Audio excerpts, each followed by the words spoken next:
حقیقت میں وہ لطف زندگی پایا نہیں کرتے،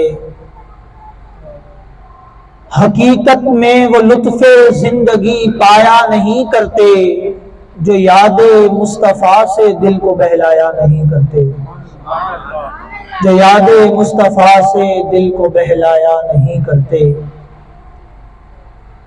اگر ہو جذبہ صادق تو اکثر ہم نے دیکھا ہے، اگر ہو جذبہ صادق تو اکثر ہم نے دیکھا ہے، وہ خود تشریف لے آتے ہیں تڑپایا نہیں کرتے۔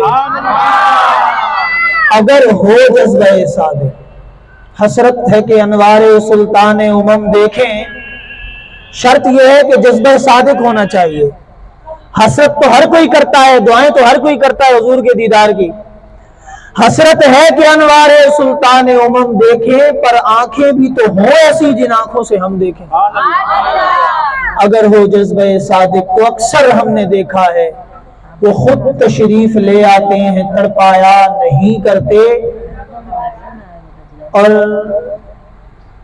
وہ بندہ جو نبی کریم علیہ السلام کے دامن رحمت سے وابستہ ہو، فرماتے ہیں جو ان کے دامن رحمت سے وابستہ ہوں اے حامد، کسی کے سامنے وہ ہاتھ پھیلایا نہیں کرتے۔ الحمدللہ ہماری یہ محافل کا جو سلسلہ چل رہا ہے، اور ساتھ ہی ساتھ نبی کریم علیہ الصلاۃ والتسلیم کی سیرت مبارکہ، حضور کی زندگی مبارکہ کے حوالے سے مختلف پہلوؤں پر، مختلف واقعات پر بات ہو رہی ہے۔ ہمارے گزشتہ جو دروس ہوئے ان میں نبی کریم علیہ الصلاۃ والسلام کی ولادت باسعادت سے قبل حضور کے تذکرے، نبی کریم علیہ الصلاۃ والسلام کی ولادت باسعادت، اور پھر اس کے بعد، اور پھر جب نبی کریم علیہ الصلاۃ والسلام نے اعلان نبوت فرمایا تو کیا مشکلات برداشت کی، صحابہ کرام رضوان اللہ علیہ مجمعین پر کیا کیا ستم ڈھائے گئے، اور اس ستم کے جواب میں وہ کیا عمل کرتے رہے، یہ سب بیان ہوا۔ آج کچھ دو تین باتیں عرض کروں گا جو میں نے آپ حضرات کے سامنے آیت کریمہ تلاوت کی ہے، جس میں اللہ رب العالمین نے فرمایا وَلَسَوْفَ يُعْطِيكَ رَبُّكَ فَتَرْضَىٰ، کہ محبوب ان قریب ضرور آپ کا رب آپ کو اتنا عطا فرمائے گا کہ آپ راضی ہو جائیں گے۔ خدا کی رضا چاہتے ہیں دو عالم، خدا چاہتا ہے رضائے محمد۔ یہ جو اشعار پڑھے جاتے ہیں یہ نعت خوانی ہوتی ہے، قرآن مجید فرقان حمید کے مفہوم سے ہٹ کر نہیں ہے، یہ عین قرآن مجید فرقان حمید کا مفہوم ہے۔ یہ اکثر لوگوں کو میں نے دیکھا ہے وہ جو اعتراض کر دیتے ہیں کہ بھئی یہ کیا معاملہ ہے کہ خدا کی رضا چاہتے ہیں دو عالم، خدا چاہتا ہے رضائے محمد، ساری دنیا اللہ کی رضا چاہیے، اللہ کیسے حضور کی رضا چاہ رہا ہے؟ تو اللہ تعالیٰ نے کیا فرمایا کہ محبوب ہم ان قریب آپ کو اتنا عطا کریں گے کہ آپ راضی ہو جائیں گے۔ تو یہ رب رضا ہی چاہ رہا ہے نا، یہی تو مفہوم ہے اس آیت مبارکہ کا۔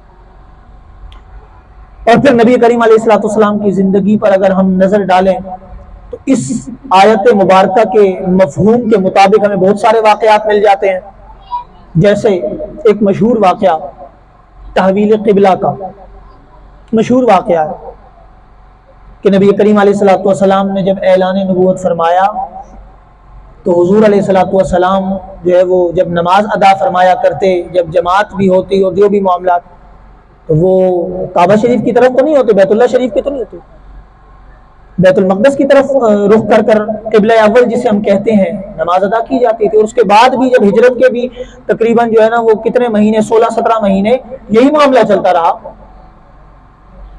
لیکن روایات میں آتا ہے کہ نبی کریم علیہ الصلوۃ، کیونکہ جو یہودی اور تھے، یہودی نصرانی تھے، تو وہ اس بات پر بڑی باتیں کیا کرتے، کیونکہ انہوں نے تو شروع سے دشمنی پالی ہوئی تھی۔ پہلے یہود اور نصارہ یہ دونوں پہلے آپس میں دشمن تھے، یہودی اور عیسائی، لیکن نبی کریم علیہ الصلوۃ والسلام کی دشمنی میں یہ دونوں اکٹھے ہو گئے تھے، دونوں آپس میں جو ہے نا وہ بھائی بھائی ہو گئے تھے حضور علیہ الصلوۃ والسلام کی دشمنی میں، اور پھر انہوں نے کوئی کسر نہیں چھوڑی۔ پھر ان کو ایک یہ پہلو بھی مل گیا تو کہنے لگے کہ جب دین نیا لے کر آئے ہو تو اپنا قبلہ بھی نیا لے کر آؤ نا. ہمارے ہی قبلے کی طرف جس طرف ہم عبادت کرتے تھے وہیں پر آپ لوگ جو ہے نا وہ. اب نبی کریم علیہ الصلوۃ والسلام نے جب ان کی یہ باتیں سنی تو پیارے آقا علیہ الصلوۃ والسلام کے دل میں یہ بات آئی, اور روایات کے مطابق حضور نماز ادا فرما رہے, جماعت ہو رہی, کئی روایات میں ظہر کا ذکر ہے, کئی میں عصر کا ذکر ہے.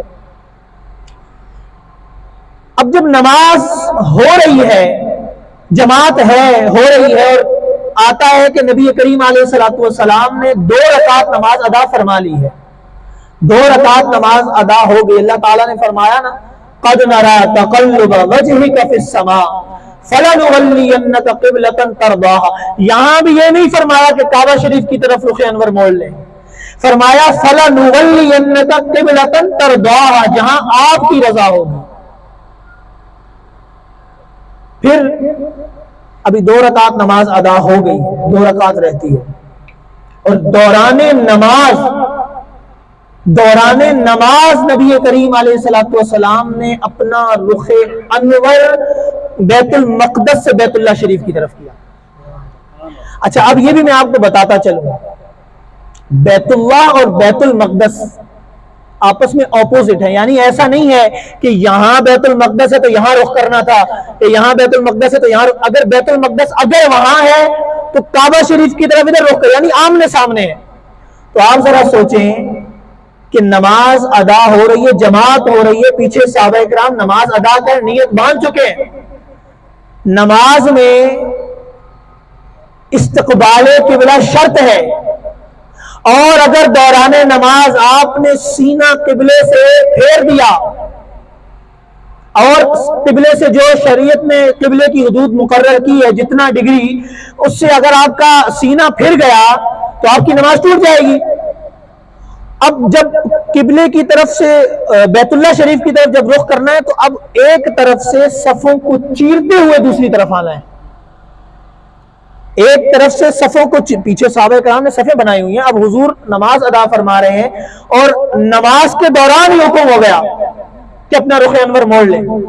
اچھا نماز کے دوران کیوں حکم ہوا؟ وہ نماز پڑھنے دیتے, اگلی نماز میں جو ہے نا وہ اعلان ہو جاتا ہے, آیت نازل ہو جاتی کہ, لیکن اللہ تعالیٰ نے اس کا جواب بھی سورہ بقرہ میں ارشاد فرمایا. یہ کیوں کیا؟ کہ محبوب ہم دیکھیں کون اس قبلے کی پیروی کرتا ہے اور کون آپ کی پیروی کرتا ہے, ہم یہ دیکھنا چاہیں. اب نبی کریم علیہ الصلوۃ والسلام نماز ادا فرما رہے, جبریل امین حضور کی بارگاہ میں آئے اور یہ حکم ارشاد فرما دیا جو اللہ رب العالمین کا تھا. نبی کریم علیہ الصلوۃ والسلام سے عرض کی, اب جبریل حضور کے پاس آئے ہیں, صحابہ کرام کو نہیں پتا کہ کوئی وحی آئی ہے, کوئی آیت نازل, ان کے وہم و گمان میں بھی نہیں کہ قبلہ تبدیل ہونا ہے یا کوئی وحی نازل ہوئی ہے. وہ تو نماز ادا کر رہے ہیں, پیچھے اس امام کی اللہ اکبر نیت تو باندھی ہوئی ہے. لیکن دوران نماز جب جبریل امین حضور کی بارگاہ میں حاضر ہوئے اور حکم دیا تو دوران نماز نبی کریم علیہ الصلوۃ والسلام نے اپنا رخ انور موڑا, صفوں کو چیرتے اس طرف آئے اور صحابہ کرام ہاتھ باندھے باندھے حضور کی طرف مڑ گئے. تو نبی کریم علیہ الصلوۃ والسلام نے اپنا رخ انور قبلے کی طرف موڑا اور صحابہ کرام اسی طرح ہاتھ باندھے نبی کریم علیہ الصلوۃ والسلام کی طرف. کسی نے, اچھا اگر ابھی ایسا ہو, اگر ابھی ایسا معاملہ ہو کہ امام صاحب نماز پڑھا رہے ہوں اور آپ پیچھے مقتدی بن کے ہاتھ باندھے ہوئے ہوں, آج کل تو مقتدی بھی امام ہیں, اور امام مقتدی ہوتا ہے, مقتدی امام ہوتے ہیں, یہ عالم ہو گیا ہے. اللہ محفوظ فرمائے, مقتدیوں کو چاہیے مقتدی بنے, امام کو امام بننے دیا کریں. بولے انشاءاللہ. تو اگر ابھی یہ معاملہ ہو کہ امام صاحب نماز پڑھا رہے ہیں اور دوران نماز اگر امام صاحب اپنا رخ انور موڑ دیں اور آپ کے رخ انور کی طرف اپنا رخ انور کر دیں تو آپ کیا کریں؟ امام صاحب کے پیچھے پیچھے رخ موڑ لیں گے, اپنا موڑ لیں گے؟ نہیں. سب سے پہلے تو آپ دل میں برا جانیں گے. آپ کو میری بات سمجھ آ رہی ہے؟ میری آواز آ رہی ہے؟ آپ کی آواز مجھے نہیں آ رہی. جی میں نے نہیں, جی ایچ کیو نہیں. سبحان اللہ, الفابیٹ سننے تو نہیں آیا نا آپ سے, آپ کی آواز سبحان اللہ آنی چاہیے مجھے.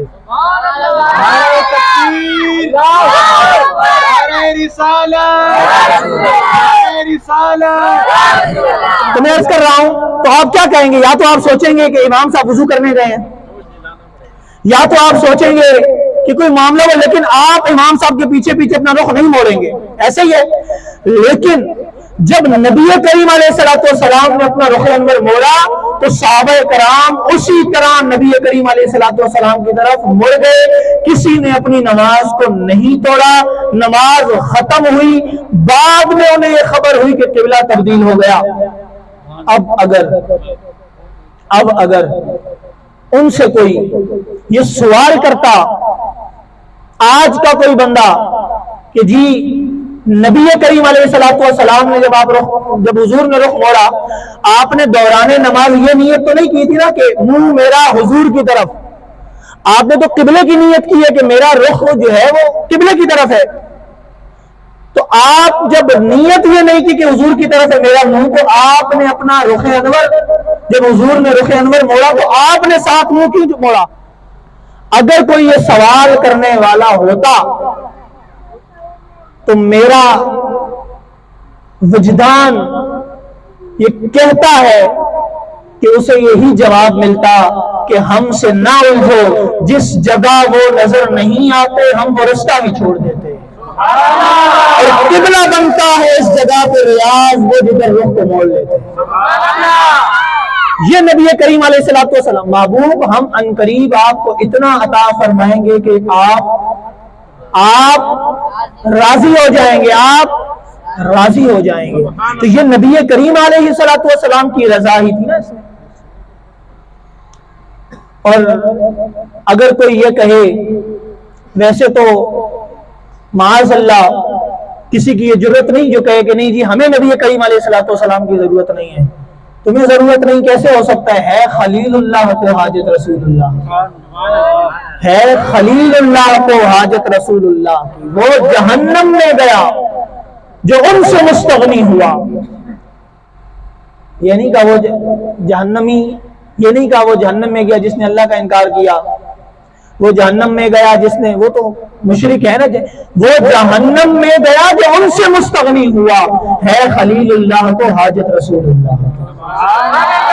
یہ نبی کریم علیہ السلام کی شان مبارکہ ہے۔ نبی کریم علیہ السلام، اور میں نے پچھلے درس میں جو عرض کیا، پھر اس کا فیضان جو صحابہ اکرام کو عطا ہوا، پھر جس نے نبی کریم علیہ السلام کی شان کو مانا، پھر جس نے نبی کریم علیہ السلام کی شان کا انکار کیا، اس کا بھی انجام ہم نے سنا، اور پھر جس نے، دیکھیں ایک ہوتی ہے انسان جب کوتاہی کر دیتا ہے یا اس سے کوئی غلطی سرزد ہو جاتی ہے، تو ایسے بہت سارے ہمیں نام ملتے ہیں جو اسلام قبول کرنے سے پہلے بے ادب بے ادب تھے، ہمیں نام ایسے ملتے ہیں، لیکن جب اسلام قبول کیا اور نبی کریم علیہ السلام کی غلامی میں آ گئے، پھر ان کے جو غلام ہو گئے وہ وقت کے امام ہو گئے، لیکن ان کو ہدایت عطا کی گئی۔ لیکن کچھ ایسے کفار تھے جنہوں نے اس ریڈ لائن کو کراس کر لیا تھا، اور جب ریڈ لائن کراس کر لی نا، اب ان کی قسمت میں ہدایت نہیں تھی، کیونکہ ریڈ لائن کراس ہو گئی نا، پھر اس کے بعد کچھ بچتا ہی نہیں ہے نا، پھر اس کے بعد کوئی معاملہ بچتا ہی نہیں ہے۔ تو نبی کریم علیہ السلام، اور ہم یہ یاد رکھیں، نبی کریم علیہ السلام کی ہمیں صرف یہاں ضرورت نہیں ہے، صرف دنیا میں حضور کی ضرورت نہیں ہے، صرف دنیا میں ہمیں نبی کریم علیہ السلام کی حاجت نہیں ہے، بلکہ بروز محشر بھی جب تمام لوگوں کو اکٹھا کیا جائے گا، جب اس میدان محشر میں سب اکٹھے ہوں گے، اور میدان محشر میں جب سب اکٹھے ہوں گے کس لیے ہوں گے؟ کیا ہوگا میدان محشر میں؟ پتہ ہے نا سب کو کیا ہوگا؟ حساب کتاب ہوگا، کس کا کتنا حق کھایا تھا ادھر حساب دو، کس پہ کتنا ظلم کیا تھا حساب دو، کتنا جھوٹ بولا تھا حساب دو، کتنی نمازیں قضا کی تھی حساب دو، حساب کتاب ہوگا۔ اور پھر جنتی جنت میں چلے جائیں گے اور جہنمی جہنم میں چلے جائیں گے، ایسا ہی ہے۔ کیا رب کائنات معاذ اللہ یہ نہیں جانتا کہ کون اس وقت بھی کہ کون جہنمی اور کون جنتی ہے؟ وہ جانتا ہے کہ نہیں جانتا؟ وہ رب وہ جانتا ہے، اس وقت بھی وہ جانتا ہے کہ کون جہنمی ہے کون جنتی ہے، رب جانتا ہے۔ حساب کتاب کس نے کرنا ہے؟ رب نے۔ جنت میں کس نے بھیجنا ہے؟ جہنم میں کس نے بھیجنا ہے؟ کس بات پہ بھیجنا ہے؟ کہ نماز کیوں نہیں پڑھی؟ تو نماز پڑھنی ہے کہ نہیں پڑھنی؟ انشاءاللہ۔ کس بات پہ بھیجنا ہے؟ کہ جھوٹ کیوں بولا؟ تو جھوٹ بولنا ہے آئندہ نہیں بولنا، یہ تو بول دے نہیں بولنا۔ اچھا وہ اس پر عمل کر رہے ہیں کہ ہم نے جھوٹ نہیں بولنا، کیونکہ ہم جا کر بولیں گے اور ابھی بولیں گے نہیں بولنا، یہ بھی پھر جھوٹ ہو، تو اس بات پہ عمل نہ کریں۔ جھوٹ بولیں گے نہیں، حساب ہونا ہے نا، یہی سب حساب کتاب ہوگا۔ تو جب رب نے حساب کرنا ہے، رب جانتا ہے کون جہنمی ہے، رب جانتا ہے کون جنتی ہے، تو پھر اتنا بڑا میدان لگانے کی ضرورت کیا ہے؟ جیسی مرا بندہ اٹھا کے جہنم میں ڈال دے، ادھر جنتی فوت ہوا اسے جنت میں ڈال دے، بس اتنا سا معاملہ ہے۔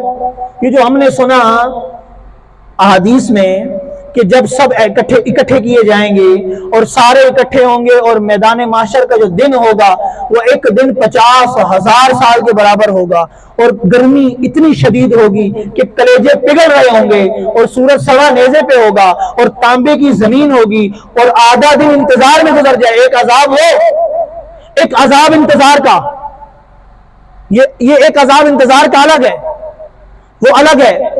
آدھا دن حساب کتاب سے پہلے آدھا دن انتظار میں گزر جائے گا، پھر آپس میں مشاورت کریں گے، سب ہوں گے، سب اکٹھے ہوں گے، وہاں کوئی بھی نہیں بچے گا، سب وہاں اکٹھے ہوئے ہوں گے۔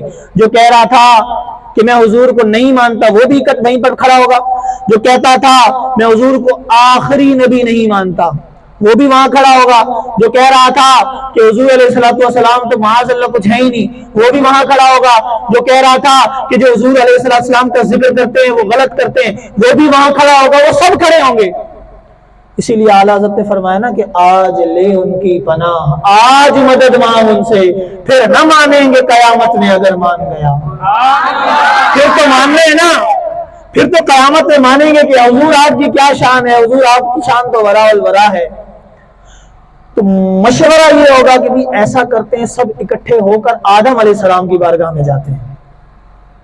اب مجھے یہ بتائیں، جو انہوں نے مشورہ کیا ان کے دماغ میں بات آئی کہ سب اکٹھے ہو کر آدم علیہ السلام کی بارگاہ میں جاتے ہیں، تو یہ دماغ میں بات کون لے کر آیا؟ کون لایا؟ اللہ رب العالمین۔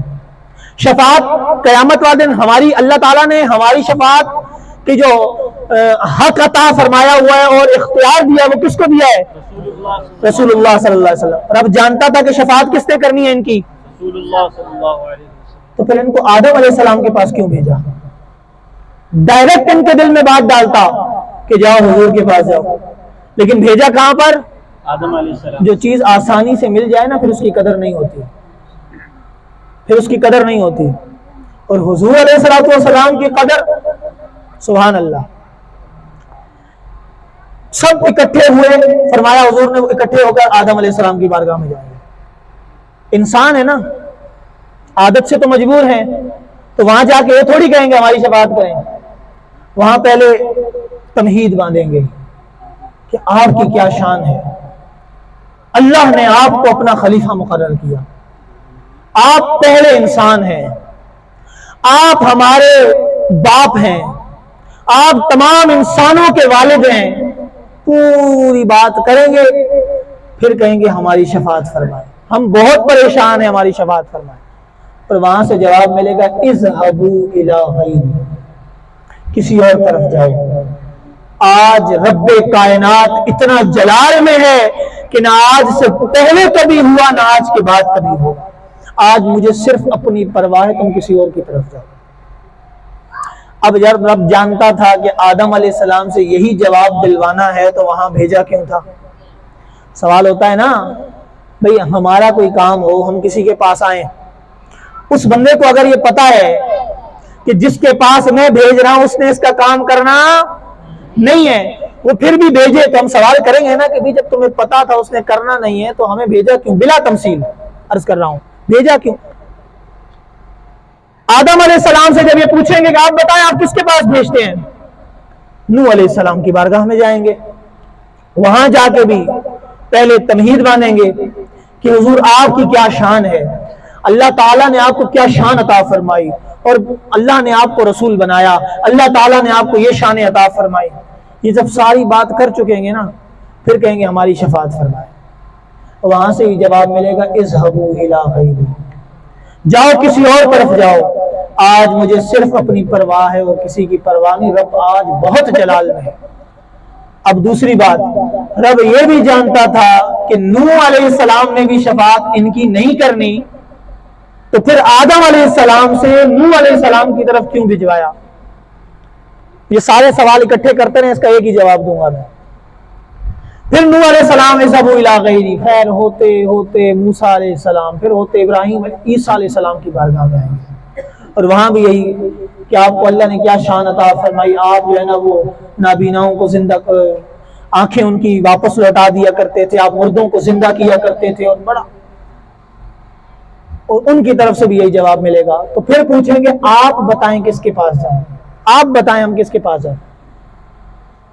تو حضرت عیسیٰ علیہ السلام فرمائیں گے کہ اذهبوا الی محمد رسول اللہ صلی اللہ علیہ وسلم۔ ہر نبی کیا کہے گا؟ اذهبوا الی غیری، اور میرے حضور کے لب پر انا لہا ہوگا۔ اگر میں اردو میں بولتا ہوں ان کو سمجھ آ جاتی، میں ابھی ترجمہ کروں گا انشاءاللہ، سبحان اللہ بولیں گے۔ انا لہا کا مطلب ہے، اذهبوا الی غیری کا مطلب ہے کسی اور کی طرف جاؤ۔ تو ہر نبی نے کیا کہا؟ اذهبوا الی کسی اور کی طرف جاؤ، میرے حضور کے لب پر انا لہا ہوگا، یعنی انا لہا مطلب میں تمہارے لیے ہوں، میں ہوں تمہارے لیے۔ جب نبی کریم علیہ السلام کی بارگاہ میں آئیں گے، اب مجھے بتائیں وہ لوگ جو آج یہ کہتے ہیں کہ نبی کریم علیہ السلام قیامت والے دن شفاعت نہیں فرمائیں گے، تو وہ کس منہ سے حضور کی بارگاہ میں کھڑے ہوئے ہیں؟ جو یہ کہتے ہیں کہ قیامت والے دن نبی کریم علیہ السلام کو شفاعت کا اختیار نہیں ہے، آج وہ کس منہ سے حضور کی بارگاہ میں کھڑے ہوئے ہیں؟ اور صرف حضور کی بارگاہ میں سنی نہیں کھڑے ہوں گے، حضور علیہ السلام کی بارگاہ میں صرف حضور علیہ السلام کے امتی نہیں کھڑے ہوں گے، پوری دنیا کے انسان کھڑے ہوں گے۔ اسی لیے فرمایا نا کہ آج لے ان کی پناہ، آج تو ان کو، اس دن تو ان کو وہ بات یاد آئے گی نا کہ جب حضور کا میلاد آتا تھا، اور جب مائک پر اور جناب بڑے جوش و خروش سے یہ کہا کرتے تھے کہ بروز حشر شفاعت کریں گے چن چن کر، کہ ہر غلام کا چہرہ حضور جانتے ہیں۔ لیکن ہم انہیں یہ بھی کہتے ہیں کہ ساتھ اگلا شعر بھی سنو کہ بروز حشر شفاعت کریں گے وہ، لیکن اگر ہوا یہ عقیدہ حضور جانتے ہیں۔ بات یہ عقیدہ بھی یہ بناؤ گے حضور جانتے ہیں، اور پھر اس وقت جب سارے اکٹھے ہوں گے نا، سب ہوں گے، وہ کہیں گے حضور آپ کی تو شان ورا الورا ہے، آپ کو تو امام الانبیاء بنایا حضور، آپ، یعنی اس کا ترجمہ یہ ہے کہ سب سے اولا ہو اعلیٰ ہمارا نبی، سب سے بالا ہو اعلیٰ ہم، یہی کہیں گے، یہی وہاں کہیں گے حضور کے سامنے، حضور آپ تو سب سے اولا ہو اعلیٰ ہمارا نبی، سب سے بالا ہو اعلیٰ اپنے مولا کا پیارا، دونوں عالم کا دولہا، خلق سے اولیاء، اولیاء سے رسول، رسولوں سے اعلیٰ، یہی کہیں گے۔ اور نبی کریم علیہ السلام یہ نہیں فرمائیں گے اذهبوا الی غیری، کیوں؟ اس کوچہ سے آگے نہ مکان ہے نہ مکی ہے، رکتے ہیں یہیں آ کے قدم اہل نظر کے۔ ان حضور کو پتا ہے کہ اگر انہیں میں نے ٹھکرا دیا تو پھر یہ کس کے در پر جائیں گے؟ گر تم نہ سنو گے تو میری کون سنے گا، گر تم نہ کرو گے تو کرم کون کرے گا، یہ بھی کہیں گے وہاں پر۔ یہ سارے ترجمے ہی ہیں، مفہوم یہی ہوگا کہ حضور اب آپ ہی ہیں۔ فرمایا نبی کریم علیہ السلام اٹھیں گے اور حضور رب کائنات کی بارگاہ میں چلے جائیں گے۔ آج ہے کسی کے اندر جرأت کہ رب اس دن بروز محشر ہے کسی کے اندر جرأت کہ رب اتنا جلال میں اور حضور علیہ السلام، لیکن پتہ ہے کیا؟ نبی کریم علیہ السلام جانتے ہیں کہ میرا رب مجھ سے راضی کس طرح ہوتا ہے۔ حضور جانتے ہیں، جو بہت قریب ہوتا ہے نا، بہت قریب، اسے پتا ہوتا ہے کہ اگر یہ ناراض بھی ہو جائے تو اس کو راضی کرنا کیسے ہے۔ تو میرے آقا جانتے ہیں کہ راضی کس طرح کرنا ہے۔ حضور جائیں گے اور جاتے ہی رب کائنات کی بارگاہ میں سجدہ کریں گے، حضور علیہ السلام سجدے میں سر جھکا دیں گے. کس لیے؟ کہ اللہ مجھے جنت میں داخل فرما. جنت تو بنی حضور کے صدقے ہے. ہمارے لیے امت کے لیے. اور رب کائنات ارشاد فرمائے گا محبوب اٹھیں، آپ مانگیں آپ کو عطا کیا جائے گا. آپ مانگیں آپ کو عطا کیا جائے گا. محبوب آپ شفاعت کریں آپ کی شفاعت قبول فرمائی جائے گی. اور پھر میرے آقا شفاعت کا سلسلہ شروع کریں گے. پھر بروز حشر شفاعت کریں گے چن چن کر کہ ہر غلام کا چہرہ حضور جانتے ہیں، ہر غلام کا چہرہ. اب سوال میرا جو میں سوال کرتا آ رہا ہوں، رب کائنات جانتا تھا کہ شفاعت حضور کی بارگاہ سے ہوگی. رب کائنات جانتا تھا یہ جہنمی ہے یہ جنتی ہے. تو میرا رب میدان محشر نہ سجاتا، جہنمیوں کو جہنم میں بھیج دیتا، جنتیوں کو جنت میں بھیج دیتا. جب جنتی جنت میں جا کے دیکھتے اچھا تم جنتی تھے، اور جہنمی جہنم میں جا کر دیکھتے کیا تم بھی جہنمی تھے، یہ ہو جاتا. لیکن یہ میدان محشر سجایا. پھر میدان معاشر جو سجنا ہے، پھر پوری زندگی اس کے جو ہے نا باتیں بھی کروائیں کہ یاد رکھو میدان معاشر سجے گا، یاد رکھو میدان معاشر سجے گا. پھر بتایا بھی کہ تم سب آدم کے پاس جاؤ گے وہ تمہاری شفاعت نہیں کریں گے، تم نوح علیہ السلام کے پاس جاؤ گے وہ تمہاری شفاعت نہیں کریں گے. یہ سب بتایا. تو یہ سب رب کے کرنے سے ہو رہا تھا، رب کروا رہا تھا تو ہو رہا تھا نا. تو یہ کیا تھا؟ کبھی آدم علیہ السلام، کبھی نوح علیہ السلام، کبھی موسیٰ علیہ السلام، کبھی ابراہیم علیہ السلام. اس کی وجہ کیا ہے؟ آخر میں پتہ تو سب کو لگ گیا نا کہ شفاعت حضور نے کرنی ہے، پتہ تو لگا دیا نا. لیکن صرف اس کا جواب یہ ہے، اور میں جب آپ سے یہ بات کروں گا جواب دوں گا، اگر آپ نے اس جواب پر صحیح والی خوشی کا اظہار نہ کیا تو بس اس کے بعد میرا مائک میں چھوڑ دوں گا. کیونکہ جس کو اس بات پر خوشی نہ ہو کہ میدان معاشر کیوں سجایا جا رہا ہے، کسی کا رشتہ دار کوئی جناب بڑی پوسٹ پہ ہو نا، وہ 10 بندوں کو کھڑا کر کے کہتا ہے یہ ایسی کرتا ہے نا میرا اللہ کے بندوں، تو یہ ہے نا سب سے اولا ہو اعلیٰ ہمارا نبی، سب سے اولا ہو اعلیٰ قیامت میں آئے. اور یہ ہم قیامت والے دن بھی کریں گے. قیامت میں آئیں جب آقا ہمارے، جب صفیں کھڑی ہوں، صف میں کھڑے ہوں گے، اور نبی کریم علیہ السلام ترمذی شریف کی حدیث ہے، حضور فرماتے ہیں میرا رب سب لوگ برہنہ اٹھائے جائیں گے، سب برہنہ ہوں گے. حضور تو ہماری طرح ہیں، جو کہتے ہیں نا حضور ہماری طرح ہیں، حضور فرماتے ہیں سب برہنہ ہوں گے، میرا رب مجھے سبز رنگ کا جبہ عنایت فرمائے. کوئی مثل مصطفیٰ کا کبھی تھا نہ ہے نہ ہوگا، کسی اور کا یہ رتبہ کبھی تھا نہ ہے نہ ہوگا. اس دن کہو نا میدان معاشر میں، یا اللہ ہم تو کہتے تھے حضور ہماری طرح ہیں تو ہمیں بھی یہ جبہ دے. ہم تو کہتے تھے نا، ہم نہیں کہتے، وہ کہتے تھے. فرمایا میرا رب مجھے سبز رنگ کا جبہ عنایت فرمائے گا، میں 70,000 فرشتوں کے ساتھ میدان معاشر میں داخل ہوں. اور پھر ہم بھی کھڑے ہوں گے نا میدان معاشر میں، سب کھڑے ہوں گے. اور نبی کریم علیہ السلام کی آمد ہوگی، اور اپنے گناہوں کی وجہ سے پسینے میں ڈوبے ہوئے ہوں گے، اور انتظار کر رہے ہوں گے کہ کب ہم پر جو ہے نا فیصلہ آ جائے کہ ہم جنتی ہیں کہ جہنمی ہیں. ابھی ہمارے دلوں میں، ہمارے ذہنوں میں یہ تشویش، یہ خیالات چل رہے ہوں گے کہ اتنے میں حضور علیہ السلام کی آمد ہوگی. اور پھر حضور کے امتی کیا کریں گے؟ فرمایا جب حضور تشریف لائیں گے نا تو قیامت میں آئیں جب آقا ہمارے وہ سب آسیوں بے کسوں کے سہارے، تو سب انبیاء بھی کریں گے اشارے، وہ سب انبیاء کے امام آ رہے ہیں.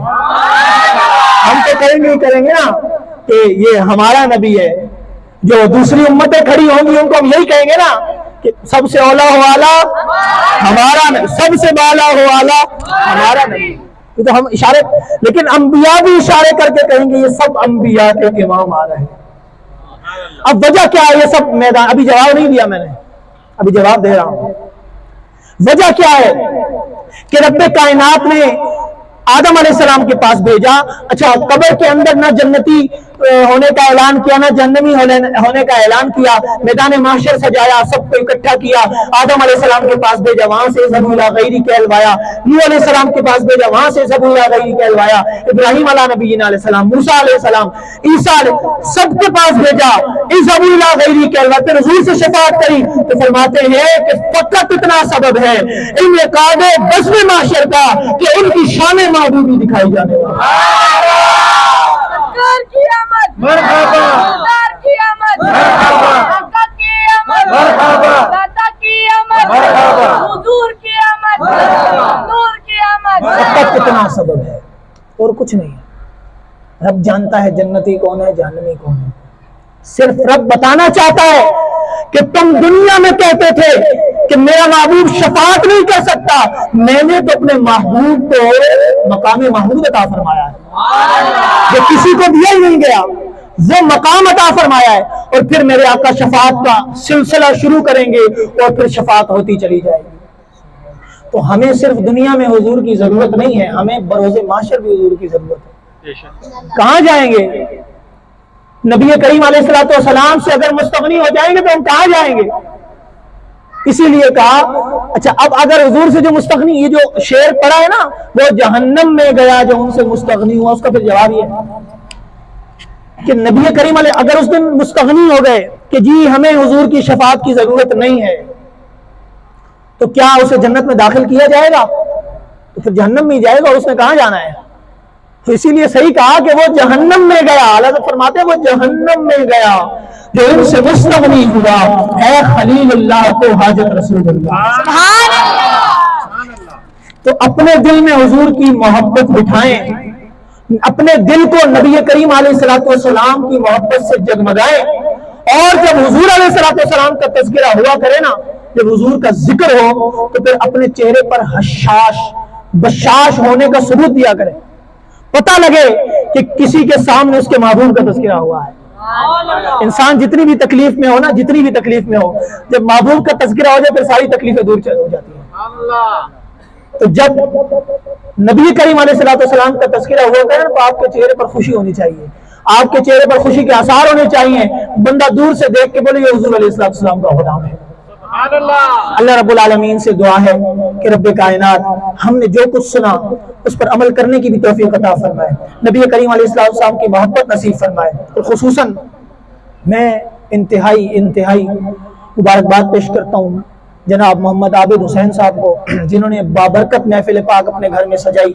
اللہ تعالیٰ اس محفل پاک کے صدقے، اس محفل میلاد النبی صلی اللہ علیہ وسلم کے اس محفل نعت کے صدقے اللہ پاک عابد بھائی کے گھر پر اپنی کروڑوں رحمتوں کا نزول فرمائے۔ وآخر دعوانا ان الحمدللہ رب العالمین۔